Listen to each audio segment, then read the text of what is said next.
Hi students, today we are going to learn about video display devices. Video display devices നമ്മൾ common ആയിട്ട് ഉപയോഗിക്കുന്ന video display devices monitor തന്നെയാണ്. ആ മോണിറ്ററിലുള്ള CRT-നെ കുറിച്ചാണ് ആദ്യം നമ്മൾ ഡിസ്കസ് ചെയ്യുന്നത്. The primary output device in a graphic system is a video monitor.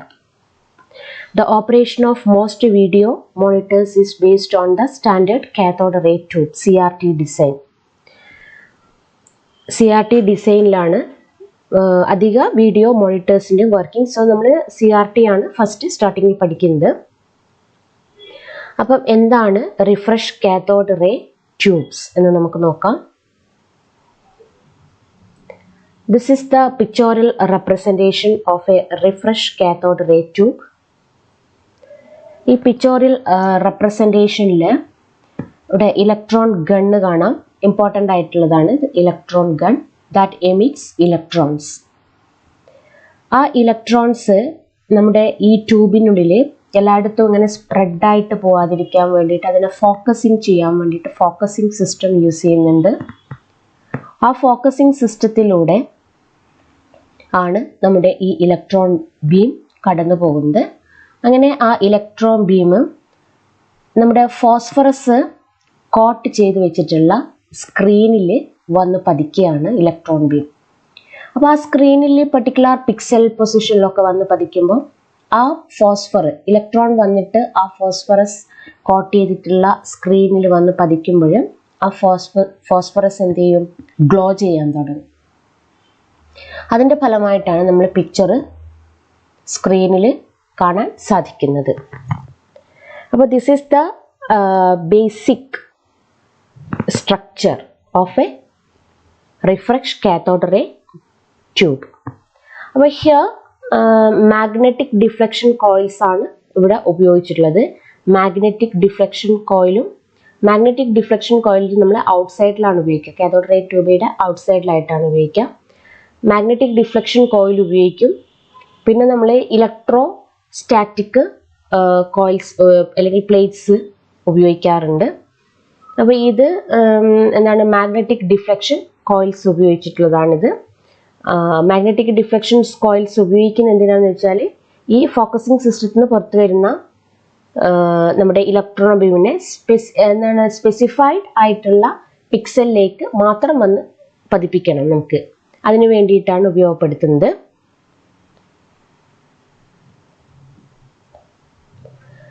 A beam of electrons. ഇലക്ട്രോൺസിൻ്റെ മറ്റൊരു പേരാണിത് കാത്തോഡ് റേസ്. നെഗറ്റീവ് ചാർജാണ് ഉണ്ടാവുക. A beam of electrons or cathode rays emitted by an electron gun passes through focusing and deflection systems. നമ്മൾ already പിക്ചറിൽ കണ്ടു. Focusing system ഉണ്ട്, deflection സിസ്റ്റത്തിലൂടെ pass ചെയ്യുമ്പോൾ that direct the beam towards specified positions on the phosphor coated screen. Phosphor coat ചെയ്തിട്ടുള്ള സ്ക്രീനിൻ്റെ specified പൊസിഷനിൽ വന്നിട്ട് പതിക്കും. ആ സമയത്ത് എന്ത് സംഭവിക്കും?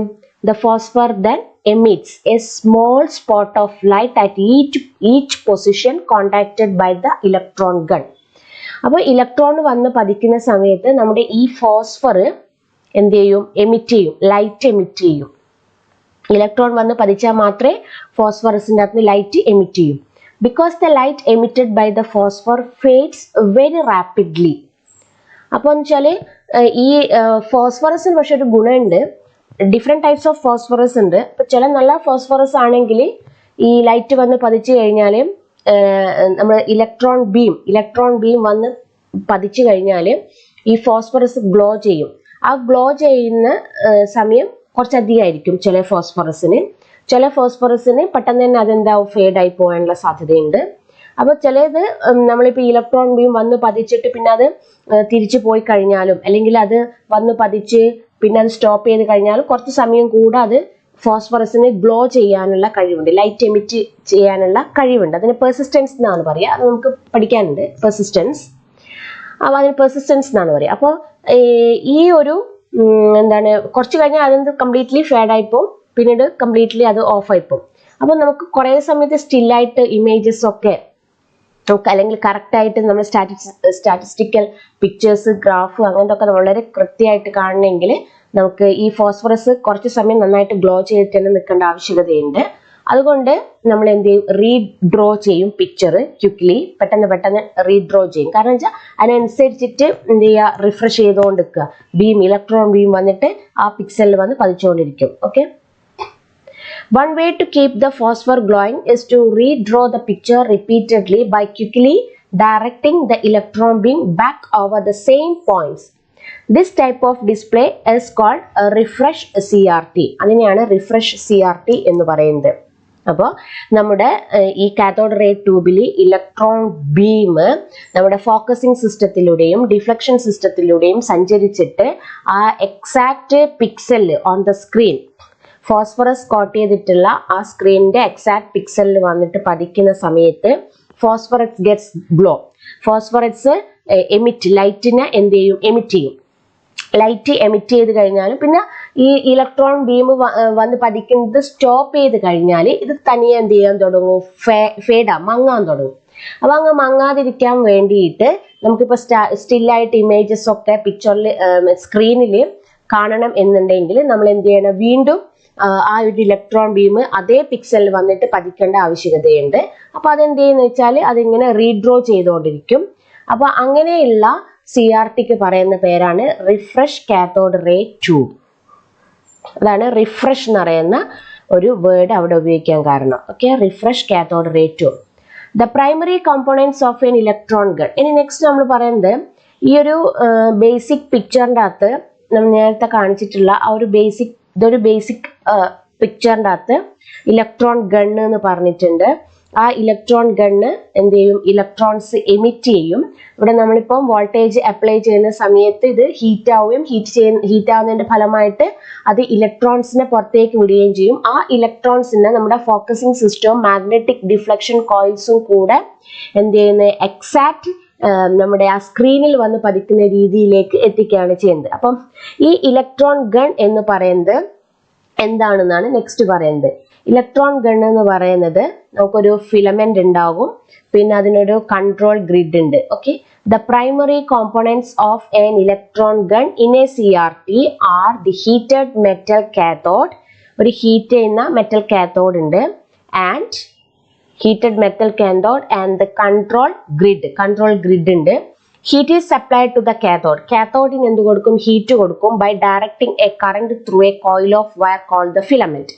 ആ ഫിലമെന്റിലൂടെ കറണ്ട് പാസ് ചെയ്യുന്നതിനനുസരിച്ചിട്ട് അത് ചൂടാവുകയും അപ്പോൾ അതിനനുസരിച്ച് എന്തായിട്ട് മാറും, അത് ഇലക്ട്രോൺസിനെ പുറത്തേക്ക് എമിറ്റ് ചെയ്യിപ്പിക്കുകയും ചെയ്യും. Inside the cylindrical cathode structure, this causes electrons to be boiled off the hot cathode surface in the vacuum inside the CRT envelope. നമ്മുടെ CRT-നുള്ളിലുള്ള vacuum, the free negatively charged electrons are then accelerated toward the phosphor coating by a high positive voltage. Okay, the accelerating voltage can be generated with a positively charged metal coating on the inside of the CRT envelope near the phosphor screen, or an accelerating anode can be used. Sometimes the electron gun is built to contain the accelerating anode and focusing system within the same unit. അപ്പോൾ നമ്മുടെ electron gun second പിക്ചറിൽ ഞാൻ electron ഗണ്ണിനെയാണ്, ഈ ഒരു electron ഗണ്ണിനെ കുറച്ചുകൂടെ detail ആയിട്ട് വരച്ചിരിക്കുകയാണ്. ആ electron ഗണ്ണിന്റെ എന്താ പറഞ്ഞിരിക്കുന്നതെന്ന് വെച്ചാൽ അവിടെ ഒരു ഹീറ്റിംഗ് ഫിലമെന്റ് ഉണ്ട്, ഒരു മെറ്റൽ കോയിൽ ഉണ്ട്. ആ കോയിൽ എന്ത് ചെയ്യുന്ന വെച്ചാൽ കറണ്ട് പാസ് ചെയ്യും. കറണ്ട് പാസ് ചെയ്യുന്ന സമയത്ത് ഈ ഒരു കോയിൽ വളരെയധികം ചൂടാവുകയും ഭയങ്കര ഹീറ്റ് ആവും. അപ്പൊ അങ്ങനെ ചൂടാവുന്നതിന്റെ ഫലമായിട്ട് ഈ കോയിൽ എന്ത് ചെയ്യും, നമ്മുടെ ഇലക്ട്രോൺസിനെ എന്ത് ചെയ്യും, പുറത്തേക്ക് വിടും. അതാണ് ഇലക്ട്രോൺസിനെ പുറത്തേക്ക് വിടുന്ന സമയത്ത് there is A control grid. ആ കൺട്രോൾ ഗ്രിഡാണ് ഈ ഇലക്ട്രോൺസിന്റെ ഇന്റൻസിറ്റീനെ കൺട്രോൾ ചെയ്യുന്നത്. ഇന്റൻസിറ്റി എന്ന് പറയുന്നത് നമ്മളിപ്പം ആനിമേഷൻ പിക്ചേഴ്സിനൊക്കെ ഇന്റൻസിറ്റി കുറവ് മതി. പക്ഷെ എങ്കിലും നമ്മൾ അങ്ങനെ ഗ്രാഫ് മാത്തമാറ്റിക്കൽ ആയിട്ടുള്ള അല്ലെങ്കിൽ സ്റ്റാറ്റിസ്റ്റിക്കൽ ആയിട്ടുള്ള പല അനലൈസ് ചെയ്യുന്ന പിക്ചേഴ്സ് അതിനൊക്കെ ഇന്റൻസിറ്റി വളരെ തീവ്രമായിരിക്കണം, കൂടുതൽ ഇന്റൻസിറ്റി വേണം. അപ്പോൾ ഇന്റൻസിറ്റി കൂട്ടുകയും കുറക്കുകയും ഒക്കെ ചെയ്യുന്നത് നമ്മുടെ കൺട്രോൾ ഗ്രിഡാണ്. ഈ കൺട്രോൾ ഗ്രിഡ് എങ്ങനെയാണ് ഇന്റൻസിറ്റി കൂട്ടുകയും ഇന്റൻസിറ്റി കുറക്കുകയും ചെയ്യുന്നതെന്ന് വെച്ചാൽ ഈ Okay, this is the electron gun. Here the heating filament, like a coil, okay, metal coil. When we apply the current to this coil, the coil becomes heat, so it will emit the electrons. The control grid will control the intensity of the electrons emitted by this cathode. How? എങ്ങനെയാണ് ഈ control grid ഈ electrons emit ചെയ്യുന്നതിനെ control ചെയ്യുന്നതെന്ന് വെച്ചാൽ, ഈ control ഗ്രിഡിൽ നമ്മൾ voltage apply ചെയ്യുന്ന സമയത്ത് കൺട്രോൾ ഗ്രിഡ് ഇലക്ട്രോൺസ് പുറത്തേക്ക് പോകും. അപ്പോൾ നന്നായിട്ട് ഇലക്ട്രോൺസ് പുറത്തേക്ക് പോകുന്ന സമയത്ത് ഈ കാഥോഡ് എന്നുള്ള ഇലക്ട്രോൺസും കൂടിയായിട്ട് അവിടെ എന്ത് ചെയ്യാവും, റിപ്പൽഷൻ വരും. അപ്പോൾ അതിന് ഇങ്ങോട്ടേക്ക് പുറത്തേക്ക് കടക്കാൻ സാധിക്കില്ല, അതിൻ്റെ ഉള്ളിൽ തന്നെ റിപ്പൽ ചെയ്യും. അങ്ങനെ ഇൻറ്റൻസിറ്റി നമുക്ക് കുറക്കാൻ പറ്റും. ഇനിയിപ്പോൾ ഈ കൺട്രോൾ ഗ്രിഡിൻ്റെ വോൾട്ടേജ് വളരെ കുറക്കുകയാണെങ്കിൽ വളരെ എളുപ്പത്തിൽ എന്ത് ചെയ്യാൻ പറ്റും, ഈ ഇലക്ട്രോൺസിനെ ഇതിലൂടെ ഫോക്കസിങ് ആനോഡ് വഴി നമ്മുടെ ഫോസ്ഫറസ് കോട്ടഡ് സ്ക്രീനിൽ പെട്ടെന്ന് പതിക്കാൻ പറ്റും. അത് നല്ല ഇൻറ്റൻസിറ്റിയിൽ തന്നെ വന്ന് പതിക്കും. ഇൻറ്റൻസിറ്റി കുറക്കണമെങ്കിൽ അതിനനുസരിച്ചുള്ള വോൾട്ടേജ് അപ്ലൈ ചെയ്ത് കൊടുത്താൽ മതി കൺട്രോൾ ഗ്രിഡിൽ. ഈ ഫോക്കസിങ് ആനോഡ് എന്ന് പറയുന്നത് പോസിറ്റീവ് ചാർജ്. പോസിറ്റീവ് ചാർജിന് എന്ത് ചെയ്യാൻ പറ്റും എന്ന് വെച്ചാൽ ഈ ഇലക്ട്രോൺസ്, നെഗറ്റീവ് ചാർജിലെ ഇലക്ട്രോൺസിനെ അട്രാക്ട് ചെയ്യാൻ പറ്റും. സോ അത് വളരെ ശക്തിയിൽ നമ്മുടെ സ്ക്രീനിൻ്റെ അടുത്തേക്ക് അട്രാക്ട് ചെയ്യും. അതിന്റെ ഫലമായിട്ട് അത് ഫോക്കസിങ് ആനോഡ് പാസ് ചെയ്യും. ഫോക്കസിങ് ആനോഡിലൂടെ പാസ് ചെയ്ത ശേഷം നമ്മുടെ സ്ക്രീനിന്റെ ഫോസ്ഫറസ് കോട്ടഡ് സ്ക്രീനിന്റെ തൊട്ടടുത്തായിട്ടാണ് നമ്മൾ എന്ത് വെക്കുക, ആക്സിലറേറ്റിംഗ് ആനോഡ് വെക്കുന്നത്. ആക്സിലറേറ്റിംഗ് ആനോഡ് എന്തിനാണ് ഇവിടെ വെക്കുന്നത് എന്ന് വെച്ചാൽ, ഈ ഇലക്ട്രോൺ ബീമിനെ വളരെ ശക്തിയിൽ ഇങ്ങോട്ടേക്ക് ആക്സിലറേറ്റ് ചെയ്യാൻ വേണ്ടിയിട്ട്, നമ്മുടെ സ്ക്രീനിലേക്ക് ആക്സിലറേറ്റ് ചെയ്യാൻ വേണ്ടിയിട്ട് ആക്സിലറേറ്റിംഗ് ആനോഡ്. അപ്പോൾ ഈ ഒരു സ്ട്രക്ചറും ഇലക്ട്രോൺ ഗണ്ണിൻ നമ്മുടെ CRTയോടൊപ്പം ഡെവലപ്പ് ചെയ്യാറുണ്ട്. ആക്സിലറേറ്റിംഗ് ആനോഡ് ഉപയോഗിക്കുന്നത് ഫോക്കസിങ് ആനോഡ് ഉപയോഗിക്കുന്ന മെത്തേഡും ഉപയോഗിക്കാറുണ്ട്. അതാണ് ഞാനിവിടെ ഇപ്പോൾ ഡിസ്കസ് ചെയ്തുകൊണ്ടിരുന്നത്. Accelerating anode can be used. Sometimes the electron gun is built to contain the accelerating anode and focusing system within the same unit. And next, intensity of the electron beam is controlled by setting voltage levels on the control grid. Control grid ന്റെ മുകളിലുള്ള voltage ലെവൽസിന് അടിസ്ഥാനത്തിലാണ് നമുക്ക് എന്ത് ചെയ്യാൻ പറ്റുക, electron gun emit ചെയ്യുന്ന ഇലക്ട്രോൺസിന്റെ ഇന്റൻസിറ്റിനെ നമുക്ക് set ചെയ്യാൻ പറ്റുക. ഇന്റൻസിറ്റി കൂടുതലായിട്ട് വേണമെങ്കിൽ വോൾട്ടേജ് എന്ത് ചെയ്യും, കൺട്രോൾ ഗ്രിഡിലുള്ള വോൾട്ടേജ് വളരെയധികം കുറച്ച് കഴിഞ്ഞാൽ നമുക്ക് ഇന്റൻസിറ്റി വളരെ നന്നായിട്ട് ലഭിക്കും. ഓക്കെ, അതിനനുസരിച്ചിട്ട് എന്ത് ചെയ്യുക, കൺട്രോൾ ഗ്രിഡിന്റെ വോൾട്ടേജ് ലെവല് എന്ത് ചെയ്യുക, വേരി ചെയ്യുന്നതിനനുസരിച്ചിലാണ് നമുക്ക് ഇന്റൻസിറ്റി വേരി ചെയ്യുന്നത്. നെക്സ്റ്റ് ഫോക്കസിംഗ് ഉണ്ട് അല്ലേ. Focusing is accomplished with either electric or magnetic fields. First ഫിഗറിൽ നമ്മൾ കണ്ടിട്ടുണ്ട് മാഗ്നറ്റിക് ഡിഫ്ലക്ഷൻ കോയിൽ ഉപയോഗിച്ചിട്ട് ഫോക്കസ് ചെയ്തിട്ടുള്ളത്. നമ്മൾ ഇലക്ട്രോൺ ബീമിനെ നേരിട്ട് ഫോസ്ഫർ കോട്ടഡ് സ്ക്രീനിലേക്ക് നമ്മൾ ഫോക്കസ് ചെയ്ത് കണ്ടിട്ടുണ്ട് അല്ലെ, മാഗ്നറ്റിക് ഡിഫ്ലക്ഷൻ കോയിൽസ് ഉപയോഗിച്ചിട്ട്. അപ്പൊ ഈ ഫോക്കസിംഗ് നമുക്ക് ചെയ്യാൻ പറ്റും. എങ്ങനെയാന്ന് വെച്ചാൽ ഇലക്ട്രിക് ഓർ മാഗ്നറ്റിക് ഫീൽഡ്സ് ഉപയോഗിച്ച് നമുക്ക് ഫോക്കസിംഗ് ചെയ്യാം. Focusing is accomplished with either electric or magnetic fields. Electrostatic focusing is used in television and computer graphics monitors. Okay, അപ്പം ഒന്നുകിൽ നമുക്ക് ഇലക്ട്രിക് ഫോക്കസിംഗ് ഉപയോഗിക്കാം, അല്ലെങ്കിൽ മാഗ്നറ്റിക് ഡിഫ്ലക്ഷൻ കോയിൽസ് ഉപയോഗിച്ചിട്ട് ഫോക്കസ് ചെയ്യാം. ഈ ഇലക്ട്രോസ്റ്റാറ്റിക് ഫോക്കസിംഗ് നമ്മൾ ഉപയോഗിക്കുന്നത് ടെലിവിഷനിലും കമ്പ്യൂട്ടർ ഗ്രാഫിക്സിലൊക്കെ ഇലക്ട്രോസ്റ്റാറ്റിക് ഫോക്കസിംഗ് ആണ് ഉപയോഗിക്കുന്നത്. ഈ മാഗ്നറ്റിക് ലെൻസ് ഫോക്കസിംഗ് ഉപയോഗിക്കുന്നത് നമ്മൾ യൂസ്ഡ് ഇൻ സ്പെഷ്യൽ പർപ്പസ് ഡിവൈസസിലാണ് ഉപയോഗിക്കുന്നത്. ഇതിപ്പം ഈ ഒരു ഫിഗറിൻ്റെ അകത്ത് ഞാൻ ഇലക്ട്രോസ്റ്റാറ്റിക് ഡിഫ്ലക്ഷൻ ഉപയോഗിച്ചിട്ടുള്ള ഫിഗറാണ് ഞാനിവിടെ വരച്ചിട്ടുള്ളത്. ഇലക്ട്രോസ്റ്റാറ്റിക് ഡിഫ്ലക്ഷൻ നടത്താൻ വേണ്ടിയിട്ട് നമ്മൾ 2 പെയർസ് ഓഫ് പ്ലേറ്റ്സ് ഉപയോഗിക്കുന്നുണ്ട്. 1 പെയർസ് ഓഫ് പ്ലേറ്റ് ഹൊറിസോണ്ടലി ആയിട്ടാണ് വെച്ചിരിക്കുന്നത്. Other pairs of plates vertically ആയിട്ടാണ് നമ്മൾ എന്ത് ചെയ്തിട്ടുള്ളത്, ഇവിടെ മൗണ്ട് ചെയ്ത് വെച്ചിട്ടുള്ളത്. സോ ഈ ഹൊറിസോണ്ടൽ ആയിട്ടുള്ള ഡിഫ്ലക്ഷൻ പ്ലേറ്റ്സ് ഹൊറിസോണ്ടൽ ആയിട്ട് വരുന്ന എന്താ പറയുന്ന ഈ ഒരു ബീമിന്റെ എന്താ പറയുന്നത് ഇവിടെ സ്പ്രെഡ് ചെയ്യുമല്ലോ, ഹൊറിസോണ്ടലി വരുന്ന സ്പ്രെഡിങ്ങിന് എന്താണ് ഇത് ഒപ്പോസ് ചെയ്യുന്നു. ഓക്കെ, ഈ വെർട്ടിക്കൽ പ്ലേറ്റ്സ് വെർട്ടിക്കലായിട്ട് മുകളിലേക്ക് ട്യൂബിന്റെ മുകളിലേക്കും താഴോട്ടേക്കും സ്പ്രെഡായി പോകുന്ന ഇലക്ട്രോൺ ബീംസിനെ എന്ത് ചെയ്യുന്നു, ഒപ്പോസ് ചെയ്യുന്നു. അങ്ങനെ നമ്മൾ കറക്റ്റ് ആ ഒരു ഇലക്ട്രോൺ ബീമിന്റെ ഇന്റൻസിറ്റി അതേപോലെ നമ്മളെ സ്ക്രീനിൽ എത്തിക്കാൻ വേണ്ടിയിട്ട് നമ്മളെ ഹെൽപ്പ് ചെയ്യുന്നതാണ് ഈ 2 ഫോക്കസിംഗ് പ്ലേറ്റ്സും. ഇത് electrostatic deflection of the electron beam in A CRT. ഇത് ഇലക്ട്രോസ്റ്റാറ്റിക് ഡിഫ്ലക്ഷൻ ഉപയോഗിച്ചിട്ടുള്ള CRTന്റെ പിക്ചറാണ് അവിടെ ഞാൻ വരച്ചിട്ടുള്ളത്. CRTs are now commonly constructed with the magnetic deflection coils mounted on the outside of the CRT envelope. First figure നമ്മൾ കണ്ടത് magnetic deflection coils ഉപയോഗിച്ചിട്ട് നമ്മൾ എന്ത് ചെയ്തിട്ടുണ്ട്, ഈ ഇലക്ട്രോൺസിനെ ഫോക്കസ് ചെയ്യുന്ന രീതിയിലാണ്. അത് കോമൺലി യൂസ് ചെയ്യാറുണ്ട് മാഗ്നറ്റിക് ഡിഫ്ലക്ഷൻ.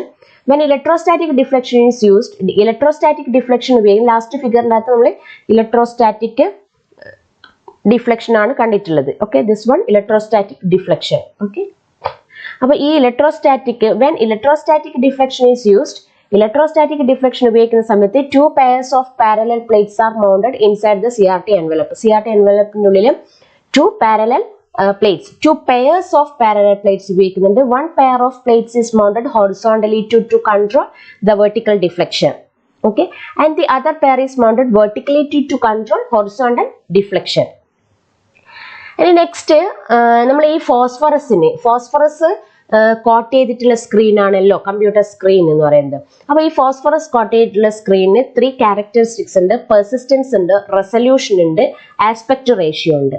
ഓക്കെ, അപ്പോൾ ഈ phosphorus quoted സ്ക്രീനിന്റെ ഫോസ്ഫറസിന് have 3 characteristics. The first one is persistence, and the second one is resolution, and the third one is aspect ratio.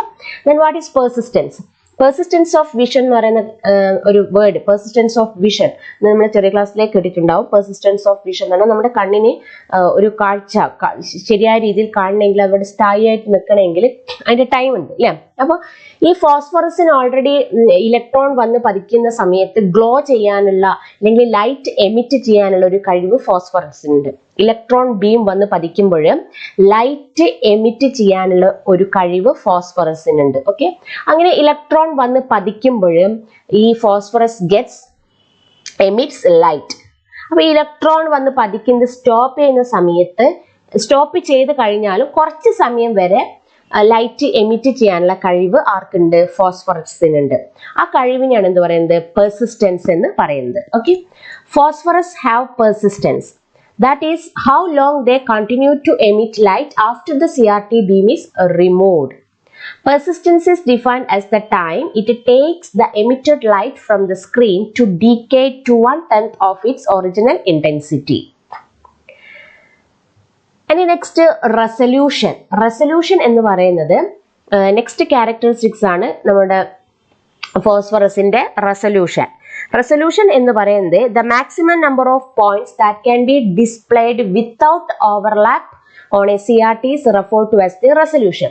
Resolution എന്ന് പറഞ്ഞാൽ നമ്മളിപ്പോൾ ഒരു പിക്സലിൽ വന്ന് പതിക്കുകയാണ്. അപ്പോൾ ഹൊറിസോണ്ടലി ആയിട്ട് അല്ലെങ്കിൽ വെർട്ടിക്കലി ആയിട്ട് എത്രത്തോളം പോയിന്റ്സ് ആണ് ഡിസ്പ്ലേ ചെയ്യുന്നത് വിത്തൗട്ട് ഓവർലാപ്പ്. ഓവർലാപ്പ് എന്ന് പറഞ്ഞാൽ 2 പോയിന്റ്സ് തമ്മിൽ 2 പോയിന്റ്സിൽ വന്ന് പതിക്കുമ്പോൾ ഓവർലാപ്പ് ആയിട്ട് ലൈറ്റ് വന്ന് പതിക്കാതെ 2 പിക്സൽസിൻ്റെ അകത്ത് ഓവർലാപ്പ് ആവാതെ ഏതൊക്കെ പിക്സലിലാണ് ഡയറക്റ്റ് ആയിട്ട്, പിക്സൽ എന്ന് പറയുന്നത് ഇവിടെ പോയിന്റ് ഉദ്ദേശിക്കുന്നത്, ഏതൊക്കെ പോയിന്റ്സിലാണ് ഡയറക്റ്റ് ആയിട്ട് നമ്മൾ ഇലക്ട്രോൺ ബീം വന്ന് പതിച്ചിട്ടുള്ളത് അതിന്റെ numbers, the maximum number of points that can be displayed without overlap on a CRT is referred as resolution. കുറച്ചുകൂടെ മോർ പ്രിസൈസ് ആയിട്ടുള്ള ഒരു ഡെഫിനിഷൻ നോക്കുകയാണെങ്കിൽ the resolution is the number of points per centimetre.